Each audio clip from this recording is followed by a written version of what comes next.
Сәлем тарих ықыласпентлері. Жайхун жойбарында бүгін сізбенен бірге және бір мәртебе тарихтың ескі бетлерін ашып, онда ахметлі һәм қызықлы болған мағлұматлар хақында сөйлесеміз. Жойбарымыздың алдыңғы санында еліміз һәм жаһан тарихындағы ахметлі орынлар, шахслар һәмде хадиселер хақында сөз алып барған болсақ, бұл рет сізге еліміз аймағында жайласқан және бір ахметлі орынлардан бірі хақында сөз жүргізуді мақұл деп таптық. Бүгінгі санымыз арқылы біз сізге Мыздаққан комплексі хақында сөз етпекшіміз. Бізді қолдап қуатлаң, достарыңызға жіберіп қойың, сондай-ақ лайк басын, комментарий жазың һәмде каналымызға ағза болуды да ұмытпаң. Біз болса сіз үшін ізленудеміз.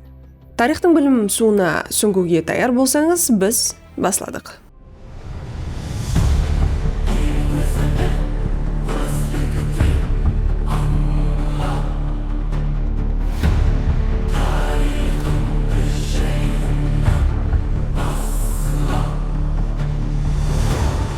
Мыздаққан Қарақалпақстан аймағында жайласқан айемгі ірі қала естеліклерінен бірі. Ол Тикарынан қазірде Хожелі қаласынан 7-8 километр батыста жайласқан болып, бүгінгі күнге шейін өз ахметін һәм қадірін жойтпастан зиратшылар һәмде саяхатшылар толы орынға айланған. Қосымша мағлұмат орнында келтіретін болсақ, яғни бұл дегені Нүкс қаласынан онша алыс болмаған аймақта шамамен 40 минутлық жол аралығында жайласқан. Батыс Тарептегі төбелікте жайласқан Мыздаққан қаласының қарабақаналары қазіргі күнде Хожелі Гауыр қаласы, яғни Кәпірлер қорғаны деген атамаменен белгілі. Бұл атаманы қала араплар жаулап алуларынан кейін алған. Өйткені бұл атырапта жасаушы адамлар Зарастризм дініне сенетұғын отқа табынушылар болған. Гауыр сөзі гауырлер, яғни отқа табынушылардың қонысы жайласқан жерге қатынаста қолданған деген болжаулар бар. Зерттеулер нәтижесіне қарағанда Гауыр қала айемде ірі сауда өнерменшілік орайда болған. Оған жақын жерден Ұлы Жібек жолының арқа тармақларының бірі өткен. Кушанлар мемлекеті тұсында қала батыс төбелікте бұннан алынғы мәдени қатламлардың үстінде жайласқан. Дәслепкі дәуірде онда бекініслі қорған салынады. Әне осы дәуірде жерлеу дәстүрлері өзгеріске ұшырайды. Бұл жағдай осы аймақта ислам дінінің қабыл етілгенінен дерек береді. 13 ғасыр басыларында монголлардың Хорезм оазисіне топлыш жасауы һәмде 1221 жылы Жожы ләшкерлерінің қиратушы соққысына ұшырауы себеплі қаладағы өмір біраз уақытқа шекем тоқтап қалады. 15 ғасыр басында ескі қорған таслап кетіліп, оның қасында тазасы салынады. Осының бірге Жұма мешіті һәм Сулайман Хаддади Мусавия ханақасы құрылады. Шығыс төбелікте Мазлум хан Сұлу, Халифа Раджаббай, Шамун Наби мавзолейі, Жомарт Қассап төбелігі сияқты бірқатар архитектуралық естеліктер жайласқан. Халифа Раджаббай мавзолейінің қарабақаналары Мазлум хан Сұлу мавзолейінен шығысқа қарай 120-130 метр қашықтықта жайласқан. Ол бір уақытлары 11-11 метр өлшемдегі квадрат формасындағы имарат болған. Қазіргі күні оның тек қана 3 диуалы гүмбезінің азғана бөлегі һәм имараттың жонылған піскен кірпіштен қаланған фасады ғана сақланып қалған. Ғалымдардың пікірі бойынша естеліктің пайда болуы суфизмменен байланысты. Естеліктің пішімі менен атамасы да осыдан дерек береді. Атап өтуіміз керек, Мыздаққан комплексінде зияратшылар һәм саяхатшылардың қат итибарын тартып келген тарихи естеліктер, сондай-ақ әрқилы тарихи имаратлар да жайласқан. Бүгінгі күнге шейін өзінің қадірін һәм ахметін жойтпастан кетірген бұл имаратлар хақында халық арасында әрқилы аңыз һәм әпсаналарда таралған. Бұндай көрінілерді орынға саяхатқа барғанлар жүдә көп естеді, бірақ бұлардың һәммесі анық бір деректерге, жазба деректерге текарланған деп айту қиын. Дегенменен де соны айту мүмкін, бұл орын тек қана қарақалпақлар тарихында емес, ал көп әсірлер алдын бұл аймақтарда жасаған халықлар тарихы барысында да үлкен ахметке ие. Мыздаққан комплексінің басқа да белгілі естеліклерінен бірі Шамун Наби мавзолейі болып табылады. Ол Жомарт қассап төбелігінің қасында жайласқан. Торымешлік пішіміндегі бұл құрылыстың порталға ие бас фасады шығысқа қаратылған. Мавзолей төртмейішлік формасындағы ұзын ханадан барат болып, оның төбесі ізбе-із жайласқан 7 гүмбезбенен бастырылған. Мавзолейдің батыс тарапында тілеухана қосып салынған. Әпсаналарға қарағанда Шамун Наби, яғни Шамун ғазының тәуіплік һәм палуанлық қасиеті болған. Сондай-ақ ол караматқа ие болған делінеді. Шамун Наби осы жұртларға дінді үгіт насихатлау үшін келген. Бұл жерде ол бейтаптарды емлеуменен де шұғылданып, адамлардан бір тиын да ақы алмаған.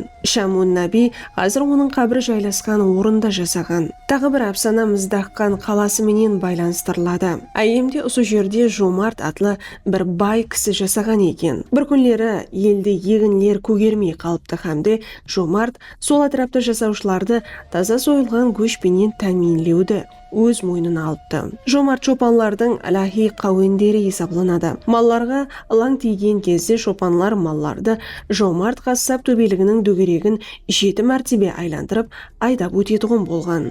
Мағлұмат орнында айтып өту керек, Мыздаққан келей 14 ғасырге шейін пайдаланылған. Еліміз тарихы бай мәдениет, қызықты мағлұматлар һәм қарқилы қияли әпсаналарды да өзіне қамтып алады. Мыздаққан тек қана археологиялық комплекс сипатында ғана емес, ал қабірстанға айланған қала сипатында ғана көпшілік арасында өзінің атына ие. Қала тарихи естеліктерге бай. Дегенменен қала атрапында бүгінгі күнге шейін өлілерді жерлеу әмелге асырылып келінеді. Бір қарағанда биік төбелікте жайласқан естеліктер атрапын бүгінгі күнде қабірлер иелеген. Яғни Нүкіс қаласынан жоғарыда айтып өткенімізде 40 минутлық аралықта жайласқан бұл орын ұлыма алғанда 200 гектар майданды иелейді. Бұл жерде айемгі қабірстанлар да бар. Айемгі заманлардан берлі бұл жер мұқаддеслігі һәм сырлылығы менен көплеген зияратшыларды өзіне тартқан. Әпсана бойынша қабірстан аймағында дүнияның ақырына шейін есепланған дүния сааты ямаса қиямет сааты бар. Әр жылы саат диуалынан гербіш түседі һәм әпсанада айтылғанындай ақырғы гербіш түскенде қиямет жүз береді. Соның үшін бұл жерге келген зияратшылар абайлы түрде тасларды жақын атрапқа жинап аманлық үшін дуа қылады. Мыздаққанға жақыласып барғанда оны алыстан көру мүмкін, яғни алыстан көзге тасланады. Себебі ол Хожелі районы жанындағы үш төбелікте түрки далалардың ортасында жайласқан. Көплеген қабір таслары арасында естеліктің жүрегі болған мұқаддес мақбаралар һәм Жомарт қассап қорғанын көру мүмкін. Естелік аймағында Мазлумхан Сұлудың жер асты мақбарасы һәм Шамун Наби мақбарасы. Айтып өткеніміздей, Гауыр қаласын, Раджабы халифа һәм Мадаминхан мақбараларын, Каруан-Сарай, Қырық-Шопан қаласын, Жомарт қассап мұнарасын һәм басқа да естеліклерді көруіңіз мүмкін. Олардан айрымлары сондай жақсы құрылған, олар дәслепкі қаліплерін бүгінгі күнге шейін жоғалтпаған. Комплекс жанында Мыздаққан маканы жайласқан. Қала бірнеше мәрте дәслеп Шыңғысханның басқыншылығы уақытында, кейін 1338 жылы Амир Темурдың атланысы уақытында ойран етілген. Естеліктің және бір қызықлы тарапы оның барлық аймағында көбінесе ол ямаса бұл жерде 7 саны көрінеді. Бұл жерде 7 саны айрықша ахметке ие болды. Көплеген зияратшылар дүния сааты жанында 7 керпіштен пирамида жинауды мәжбүри деп есеплайды. Соның үшін жақсылық жеңіп шығады, ал алдында тек бақытлы тұрмыс күтіп тұрады деген сенім де бар. Мағлұмат орнында Мыздаққан Айемде Хорезмдегі ең ірі қалалардан бірі сипатында мәлім. Сондай-ақ атақлы араб ілімпазларынан бірі Аль-Махсуди 985 жылда бұл қаладан өткенде былай деп айтқан еді. Яғни Мыздаққан өзінің үлкенлігі бойынша Кат, Гурганч сияқтылар қатарында Хорезмде 3-ші орынды иелейді. Мыздаққан екі төбеліктен ібарат. Олардан бірі болған Гауыр қорғанының қалың бақса диуалы һәм арқасының қалдықлары сақланып қалған. Мыздаққанның екінші төбелігі атап келтіргеніміздей қабірстанға айландырылған. Мыздаққанда археологик тарептен үйрену жұмысын 1928 жыл Якубовский Александр Юрьевич баслаған. 1962, 1964, 1965 жылларда Мыздаққанда Толстов Сергей Павлович басшылығындағы Хорезм археология этнография экспедициясы қазу жұмысларын өткерген. Нәтижеде Мыздаққанның тарихы һәм Хорезмнің ислам дініне шекен болған айемгі дәуіріне тиесілі